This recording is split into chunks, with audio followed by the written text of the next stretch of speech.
মিমির ঠোঁটের ওপর অসভ্যর মতো একটা দাগ, কালশিটের দাগ। দাগটা মিমির প্রথম নজর পড়ে সকালে ব্রাশ করার সময়। আয়নার সামনে দাঁড়িয়ে তখন মিমির ঘুম ভাঙা চোখ। দাগটা দেখেও সে দেখতে পায়নি, আপন মনেই ব্রাশ করছিল। কিন্তু মুখে জলের ঝাপটা দিতেই দাগটা জলের ওপার থেকে স্বচ্ছ হয়ে ভেসে উঠল অসভ্যের মতো। এ দাগ চুমু খাওয়ার, আর যে চুমু খেয়েছে হয় সে আনাড়ি, না হলে তার চুমু খাওয়ার তীব্রতা এতটাই ছিল যে তালজ্ঞান হারিয়ে এমন চিহ্ন রেখে গেছে। মিমির গোলাপি রঙের 21 বছরের ঠোঁট, ঠিক ঠোঁট আর একটু ঠোঁট ছাড়িয়ে উপরের দিকে উপচে গিয়েছে কালো দাগটা ছায়ার মতো বিছিয়ে। মিমি দাগটার উপর আঙুল বোলালো। একটা অস্বস্তি তার বুকের ভেতর। অস্বস্তির কি কোনো দাগ আছে? তার রঙও কি কালো, কালশিটে পড়া? মিমির মনে হলো শুধু ঠোঁটের উপর কালো দাগ নয়, কালশিটের দাগটা যেন ছায়ার মতো মিমির চারপাশে আজ দুদিন ধরে ঘুরছে। মিমি ঘরে এসে আয়না নিয়ে পড়ল। আশ্চর্য, দাগটা হলো কিভাবে? সে মনে করার চেষ্টা করলো। না, কাল বা পরশু কোনো আঘাত লেগেছে বলে তার মনে পড়ল না। হঠাৎ একটা কথা মিমির মাথার ভেতর চলকে উঠল, যা, সে তো স্বপ্ন। মিমি আয়নার দিকে তাকালো। মনে হলো স্বপ্নটাই যেন আয়নার মতো ভেতর দিয়ে ফুটে উঠেছে। মিমির কেমন সন্দেহ হলো। সে গাল গলার দিকে চোখ বোলালো। ড্রেসিং টেবিলের আয়নার সামনে দাঁড়িয়ে যত দূর পারল নিজেকে খুঁটিয়ে খুঁটিয়ে দেখল। না, ঠোঁটের ওই উপরের জায়গাটুকু ছাড়া আর কোথাও কোনো কালশিটের দাগ নেই। মিমি খুব ফর্সা, এতটাই ফর্সা যে মনে হয় ওর স্কিন ট্রান্সপারেন্ট। ওর হাত একটু চেপে ধরলে সেখানে লাল হয়ে যায়। ওর গায়ে একটু আঘাত লাগলে কালশিটে পড়ে যায়। সামান্য একটু হাত চেপে ধরলে হাতের উপর ওর মায়ের 5 আঙুলের চিহ্ন মেয়ের গায়ে লেগে থাকতো। আগে ছোটবেলায় 2-1 দিন ছাড়া ওর মা আবিষ্কার করত মিমির শরীরে নতুন নতুন কালশিটের দাগ। এত দুরন্ত মেয়ের তো এমন হবেই। মিমির ভালো নাম মনামি। দেখলে মনে হয় খুবই শান্ত, কিন্তু মিমি আসলে প্রচণ্ড দুরন্ত। আর এই দুরন্তপনা করার জন্য ও যেন পরিবেশ আর পরিস্থিতির জন্য অপেক্ষা করে থাকে। তারপর কোনো কিছুর মানামানি নেই, কাউকে তোয়াক্কা করার নেই, নিজেই সিদ্ধান্ত নেয় আর ঝটপট এগিয়ে যায়। না হলে কটা মেয়ে মিডিয়াম হওয়ার সাহস রাখে? সেই মিমি এখন সিদ্ধান্ত নিতে পারছে না ঠিক কি করবে, কি করা উচিত। ফেসপ্যাক দিয়ে কি ঠোঁটের দাগটা সে চাপা দেবে, নাকি দাগটা নিয়ে সে ঘুরবে রোজকার মতোই? কিন্তু দাগটা হলো কি করে? ঘুম থেকে উঠেও মিমি চোখ বন্ধ করে বসে। ঘর অন্ধকার, তবু সবাই চোখ বন্ধ করে। ওরা 4 জন, মিমির ছোট মামা গৌরব আর তার 2 বন্ধু অশোক ও তরুণ, আর শুভঙ্কর দা। মিমি আজ ওদের মিডিয়াম। টেবিলের ওপর একটা মোমবাতি জ্বলছে। মোমবাতির আলোতে কেঁপে কেঁপে উঠছে ওদের 5 জনের ছায়া। ওরা সবাই শুভঙ্করের ভাই নির্মাল্যর কথা ভাবছে। নির্মাল্য মারা গেছে ঠিক 1 বছর আগে। তখন ওর বয়স ছিল 25। 25 বছরে নির্মাল্য চাকরি করতে গিয়েছিল গুরগাঁও। বছর 2 চাকরি করেছিল, তারপর একদিন আত্মহননের পথ বেছে নিয়েছিল সে। সুসাইড নোট থেকে জানা গিয়েছিল কাজের চাপ নিতে পারেনি, চাকরি রক্ষা করার টার্গেটের দিকে দ্রুত ধাবমান এক বস্তু ভিন্ন আর কিছু ছিল না সে। তাই এ জীবন লইয়া কি করিবে? নির্মাল্য জীবন থেকে নিষ্ক্রান্ত হওয়ার পথই বেছে নিয়েছিল। এটুকুই জানা গিয়েছিল নির্মাল্যর আত্মহত্যার পর। নির্মাল্যর মৃত্যুর কারণ কিছুটা পুলিশ জানিয়েছিল শুভঙ্করদের, কিছুটা জানিয়েছিল নির্মাল্যর এক অবাঙালি বন্ধু অমিত ভার্গব। বলেছিল নির্মাল্য কাজের চাপ সামাল দিতে পারছিল না, ও দিন দিন হোমসিক হয়ে পড়ছিল। বারবার বলতো বাড়ি ফিরে যাব, কিন্তু ওর যা সাবজেক্ট তাতে ওয়েস্ট বেঙ্গলে চাকরির কোনো প্রসপেক্ট নেই। সব কিছুর পরেও ও যেন নিরাশ্রয় ছিল। সেই নির্মাল্যকেই ওরা আজ ডাকবে। ঠিক 1 বছর আগে এই দিনে নির্মাল্য চলে গিয়েছিল। সেদিন শান্ত আড্ডায় কথাটা প্রথম তুলেছিল শুভঙ্কর। বলেছিল, আমার খুব ইচ্ছে নিমুকে কটা কথা জিজ্ঞেস করার। নিমুকে জিজ্ঞেস করবি মানে? তুই কি প্ল্যান চেট করতে চাস? হ্যাঁ, চাই। শুভঙ্করের দৃঢ় বিশ্বাস তার ভাই আত্মহত্যা করেনি, তাকে মেরে ফেলা হয়েছে। একথা শুভঙ্কর অনেক দিন ধরে বলে আসছে। আমি ভাবছি ওর মৃত্যুর দিনেই রাতের বেলা ওকে আমরা যদি স্মরণ করি, দেখাই যাক না ও কি বলে। তরুণ বলল, মনে কর ও বলল, হ্যাঁ আমাকে খুন করা হয়, এটা জেনে তুই কি করবি? আমার কিছু করার নেই, আমার শুধু জানার, আমি এটুকুই জানতে চাই। বলতে পারিস এটা আমার একটা মানসিক শান্তি। তোরা কি আমার সঙ্গে থাকবি? গৌরব বলল, তোর এতে যদি মানসিক শান্তি আসে আমরা নিশ্চয়ই তোর সঙ্গে থাকব। তরুণ বলল, মিডিয়াম কে হবে? আমাদের মধ্যে কেউ? না, আমাদের মধ্যে কেউ মিডিয়াম হবে না। এমন এক মিডিয়াম হবে যে নিমুকে চেনে, নিমু তাকে চেনে। তাছাড়া আমি চাই সে জানবে না আমি কি সন্দেহ থেকে এই প্ল্যান চেট করছি। আমি কি কথা জানতে চাইছি প্ল্যান চেট করে নিমুকে ডাকতে। কোথায় পাবি এমন কাউকে? অশোক বলল, আমি একজনের কথা ভেবেছি। আমি জানি না তাকে বললে সে রাজি হবে কিনা, তবে গৌরব যদি পারমিশন দেয় আমি নিজে তার সঙ্গে একবার কথা বলে দেখতে পারি। শুভঙ্করের কথা শুনে চোখ কোঁচকালো গৌরব। তুই কি মিমির কথা ভাবছিস? হ্যাঁ, আমি অনেক ভেবেচিন্তে মিমিকে বেঁচেছি। এখন তুই যদি রাজি থাকিস তাহলে আমি ওকে ফোন করে প্রস্তাব দেব। ও নিমুকে চেনে আর ও খুব সাহসী মেয়ে, আশা করি রাজি হয়ে যাবে। গৌরব বলল, ও যদি রাজি থাকে ওকে তাহলে অন্তত দুদিনের ছুটি নিয়ে আসতে হবে। ঠিক আছে, দাঁড়া, আমি কাল ওর সঙ্গে প্রাথমিকভাবে কথা বলি, তারপর নয় তুই কথা বলিস। গৌরব পরের দিন কথা বলেছিল। মিমি এক কথায় রাজি। মিমির মা চিৎকার করছিল, কখনো না, ছোট মামার পাল্লায় পড়িস না। কিন্তু কে শুনে কার কথা? 27 নভেম্বর রোববার মিমি সকালবেলায় চলে এলো সোনারপুরে ওর মামা বাড়িতে। শুভঙ্কর বলে দিয়েছিল গৌরবকে নিমুকে নিয়ে কোনো আলোচনায় মিমির সামনে করবি না। মিমি শুধু জানুক আজ সে মিডিয়াম হবে। কোথায় হবে আর কে কে থাকবে জানানোর কোনো দরকার নেই, শুধু রাতের বেলায় ওকে আমাদের বাড়ি নিয়ে চলে আসবি। আমি মা বাবাকে ওই দিন বড় মাসির বাড়িতে পাঠাবো। আমরা সবাই বসবো নিমুর ঘরে। সারা ঘর অন্ধকার। নিমুর পড়ার টেবিলে ঘিরে বসেছিল ওরা 5 জন। ওদের সবার হাত টেবিলের ওপর তোলা, মাঝে একটা মোমবাতি জ্বলছে। দু চোখ বন্ধ করলেও লালচে আলোর আভা ওদের বন্ধ দু চোখে লেগে আছে। নির্মাল্যর ঘরে বসে আজ ওরা সবাই তার কথা ভাবছিল, নির্মাল্যকে ডাকছিল। ক্রমশ সময় বয়ে যাচ্ছে, মোমবাতি ক্ষয়ে যাচ্ছে। ঘরে অন্ধকার যেমন জমাট বাঁধছে, তেমনি ঘরের ভেতর স্বচ্ছ হয়ে উঠছে বিমর্ষ কোনো অপ্রাকৃতিক আলো। শীতের শুরু, জানালা দরজা বন্ধ, ঘরের ভেতর বাতাস চলাচল কম, তবু ঠান্ডা শীতল হাওয়া যেন ঘরের ভেতরই ঘূর্ণি দিয়ে উঠছে। সাদা কাগজের উপর আলতো করে পেন্সিল ধরে বসে আছে মিমি। তার মামার বাড়ির ঠিক দুটো বাড়ি পরেই ছিল নির্মালদের বাড়ি। নিমুর সঙ্গে ছোটবেলায় অনেক খেলেছে। নিমু বছর 5 বড়।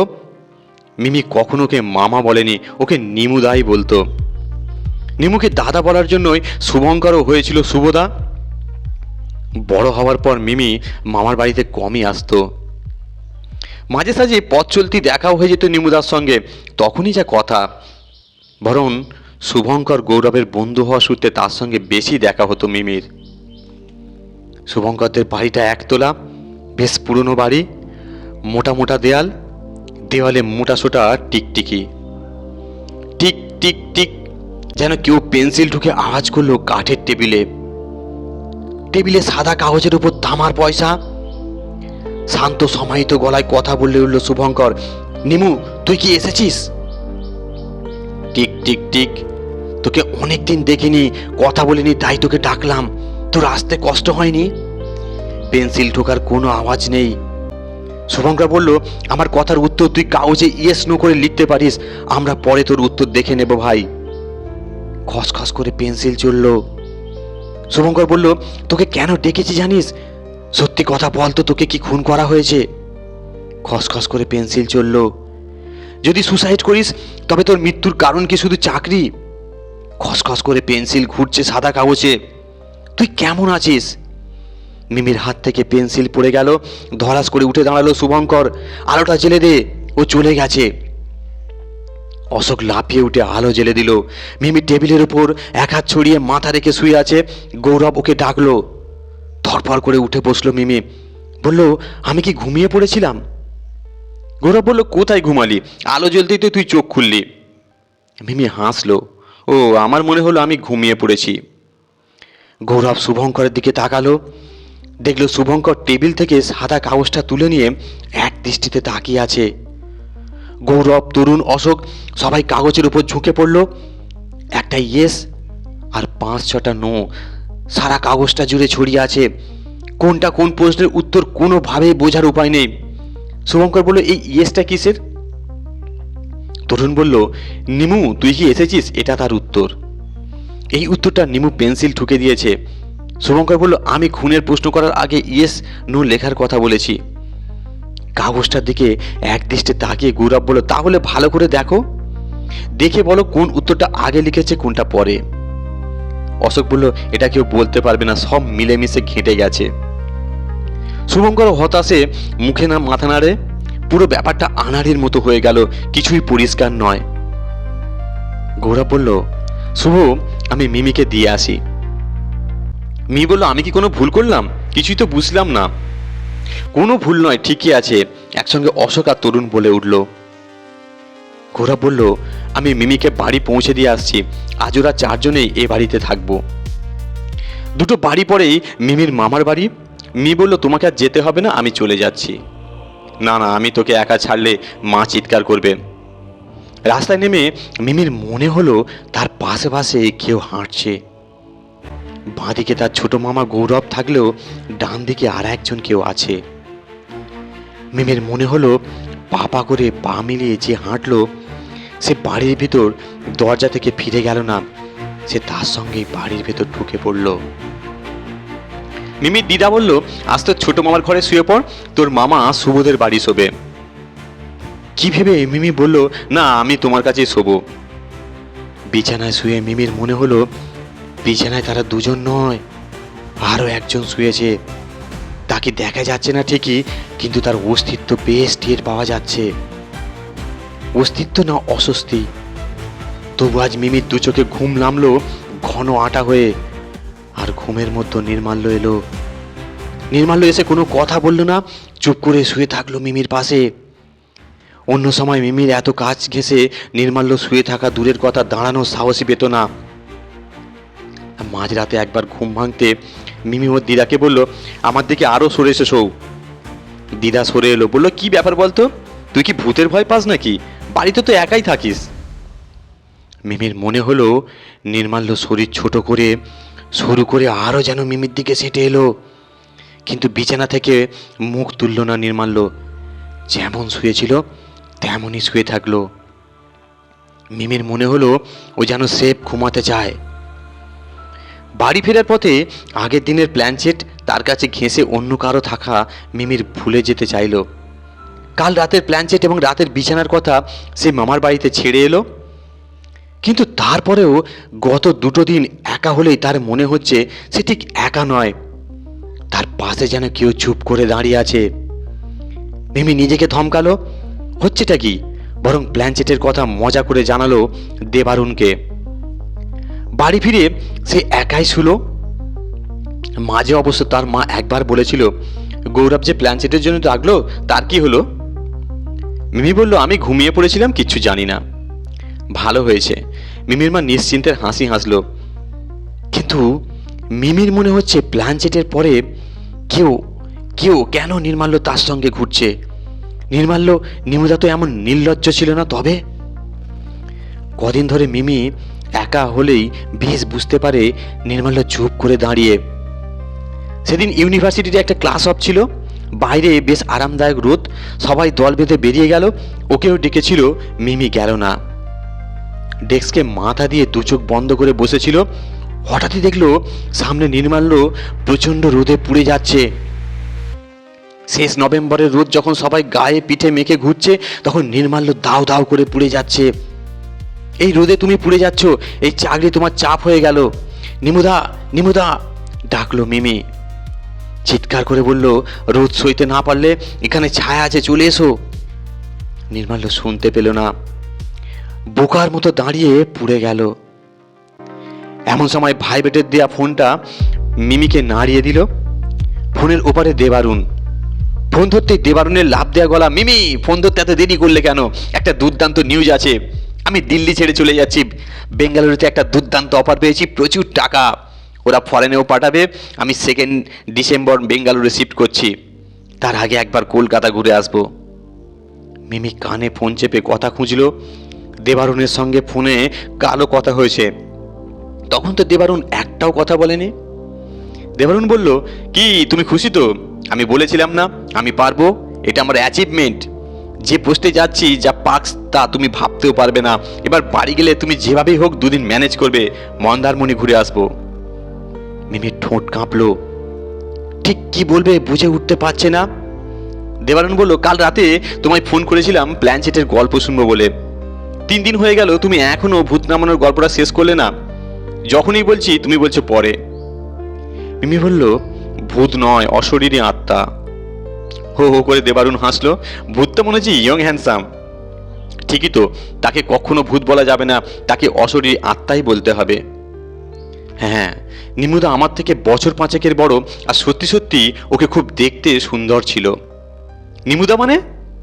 ওর কথা তোমাকে বলেছিলাম, বোম্বেতে গিয়েছিল চাকরি করতে, স্টেট নিতে পারলো না, সুসাইড করলো। হ্যাঁ হ্যাঁ হ্যাঁ, শুনেছিলাম। যত সব ফালতু, ওর সুসাইড করাই উচিত। ছাড়ো ওসব মাথা থেকে হটাও। তুমি প্রোগ্রাম সেট করো, মন্দারমণি কিভাবে যাওয়া যায়, তখন না বললে আমি শুনবো না। বাই। দেবারুণ ফোন ছেড়ে দিল। আয়নার সামনে নিজের মুখটি পেতে মিমির মনে হলো তাকে চুমু খেয়েছে নির্মাল্য। নির্মাল্য চুমুতেই আজ মিমির ঠোঁটে এই কালচিটে দাগ। কাল রাতে মিমি স্বপ্ন দেখেছিল সমুদ্রের জল থেকে ভিজে শরীরে উঠে আসছে দেবারুণ। সেই দেবারুণই তো তাকে জড়িয়ে ধরেছিল, আদর করেছিল, তার কাছে শরীর পেতে পেয়ে শুয়েছিল মিমি।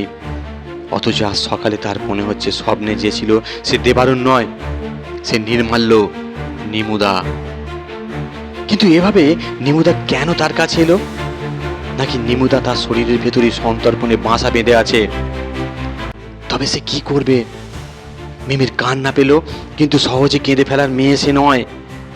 তবে কি সে আরো 2-4 দিন অপেক্ষা করবে? অপেক্ষা করে দেখবে গায়ে গায়ে সেঁটে থাকা অস্তিত্বহীন অস্তিত্ব ব্যাপারটা মুছে কিনা। তারপর না হলে যা হোক একটা ব্যবস্থা করবে। আপাতত ঠোঁটের এই দাগ নিয়ে সে বাড়ির বাইরে যাবে, ইউনিভার্সিটি যাবে। তার ঠোঁটের কাছে কি হয়েছে? মিমির মা বলল, পিঁমড়ে কামড়েছে। ঘাড় নাড়ল মিমি। বিছানায় বেশ পিঁমড়ে হয়েছে, রাতে সব ঝেড়ে পরিষ্কার করে শুলাম। মা বলল, বারবার বারণ করি বিছানায় বসে খাস না, রাজ্যের আজে বাজে জিনিস বিছানায় বসে খাচ্ছিস। ঠোঁটে গাঢ় লিপস্টিক দিয়েছিল, তবু অর্দিজার চোখে পড়ে গেল কালশিটে দাগটায়। ক্লাসের ভেতর অর্দিজা জিজ্ঞাসা করলো, তোর দেবা এসেছে নাকি রে? না তো। অবাক হয়ে মিমি বলল, হঠাৎ দেবারুণের কথা বললি কেন আজ? অর্দিজা হাসলো, তাহলে কি খুচরো কেস? ঠোঁটে যা দাগ পড়েছে ওটা লিপস্টিক দিয়েও ঢাকা যাচ্ছে না। নতুন বয়ফ্রেন্ড নাকি? ইয়েস, একটা অশরীরী আত্মা। অর্দিজা হাসলো, সেই তো কিস করে দাগি করে দিল। দেখিস বাবা, একটা রাজস্থানী ফোক টেল পড়েছিলাম, ভূত সেখানে প্রেগনেন্টও করে দিয়েছিল, ভূতের বাচ্চাও হয়েছিল। তেমন হলে কন্ট্রাসেপটিভ ইউজ করিস। মিমি হাসলো, খুব হাসলো। মিমি বলল, ভালোই হবে, মানুষের ছানার মতো মাকে খাবলে খুবলে নিশ্চয়ই ভূতের ছানা ওয়াও ওয়াও করবে না। অর্দিজা বলল, no normal, no caesar, nothing best fit, থেকে যাও সেক্সি। মি বলল, no school, no private tutor, no career নিয়ে টেনশন, ফুল বিন্দাস। দুজনে মিলে ঝরঝর করে হাসলো। অর্দিজা বলল, তবে একটা প্রবলেম আছে, অশরীরী আত্মার সঙ্গে শুয়ে প্লেজার আছে তো? মিমি মিটি মিটি হাসলো। অর্দিজা গাল টিপে দিল মিনির। উফ পাগল, তোর হাসি মুখি ফুল অ্যাড দিয়ে দিয়েছে, ফুল প্লেজার, ফুল মস্তি। সারাদিন এত হাসির পরে রাত কিন্তু মিমির ভালো কাটল না। তার বারবারই মনে হলো নির্মাল্য যেন পাশে নয়, তার গায়ের উপর উঠে শুয়ে থাকতে চাইছে। রাতে ঘুম ভেঙে গেল যখন, তার দম বন্ধ হয়ে আসছে। মনে হলো কেউ যেন বুকের উপর মাথা দিয়ে রেখেছে, তাকে প্রচণ্ডভাবে জড়িয়ে ধরেছে। সে ছাড়ানোর জন্য হাঁসফাঁস করলো, পারল না। কি তুমুল চাপ, সে মুক্তি পেল না। একটু একটু করে সে চাপ সইল। সে বিছানার ভেতর ক্রমশ ডুবে যেতে লাগলো। সে বেশ বুঝতে পারলো তার সব কিছু দখল হয়ে যাচ্ছে। এখন এই রাতে আর কোনো কিছুই তার নয়, সব সব অন্য মানুষের স্পর্শে। এইসব ঘ্রাণ, এইসব স্পর্শ, এইসব আনন্দ উন্মাদনা। আর শীতকালে রাত ঘন হয়ে এলো। বিষাদের মেঘ ঝুঁকে পড়েছে বুকের ভেতর, তীব্র কান্নায় ঝাপসা হয়ে যাচ্ছে চরাচর। মধ্যরাতের যাবতীয় বিপজ্জনক চিহ্ন নিয়ে মিমি ঘুমিয়ে পড়ল। ঘুম ভাঙল যখন, সারা শরীরে ব্যথা, ক্লান্তি তাকে জড়িয়ে ধরেছে। বিছানা থেকে উঠতে ইচ্ছে করছে না কিছুতেই। আজ তাকে আবার অর্ধেজা ধরল। বলল, তোর কি হয়েছে বল? কাল রাতে ঘুমাসনি নাকি? পড়ছিলিস? চোখের কোণে যে কালি পড়ে গেছে। আজ আর মিমি হাসলো না। সত্যি সত্যি ওর ভয় করছে। মিমি ফিস ফিস করে অর্ধেজাকে বলল, কাল রাতে একটা ভীষণ বেহিসাবি কাণ্ড হয়ে গেছে, বড় টেনশনে আছি। তো চোখ শুরু করে অর্ধেজা তাকালো মিমির দিকে। কোনো প্রিকশন নিসনি? কোনো ওষুধ খেয়েছিস? না, তাও খাসনি। মিমি উদাস চোখে অর্ধেজার দিকে তাকালো। অর্ধেজা বলল, একটু বস, আমি ওষুধ কিনে আনছি। সারা ঘর অন্ধকার। টেবিলের উপর একটা মোমবাতি জ্বলছে। মোমবাতি নিচে একটা তামার কয়েন। টেবিলের উপর একটা সাদা পাতা। আজ প্ল্যানচেটে বসেছে মিমি, একা, একদম একা। আজ আবার সে মিডিয়াম। আজ আবার সে নির্মাল্যকে ডাকছে, মনে প্রাণে ডাকছে, নিমুদা, নিমুদা, নির্মাল্য। নির্মাল্যকে আজ আসতেই হবে। সে না আসা পর্যন্ত মিমি তাকে ডেকে যাবে। ডাকতে ডাকতে সে যেখানেই থাকুক ঠিক তাকে নামিয়ে নিয়ে আসবে টেবিলের কাছে। টেবিলের খুলে রাখা সাদা পাতার উপর, সাদা পাতায় আজ মিমি নিজের হাতে লিখে রেখেছে, নো নো নো। নির্মাল্য আজ আবার নিরাশ্রয় হবে। ধন্যবাদ।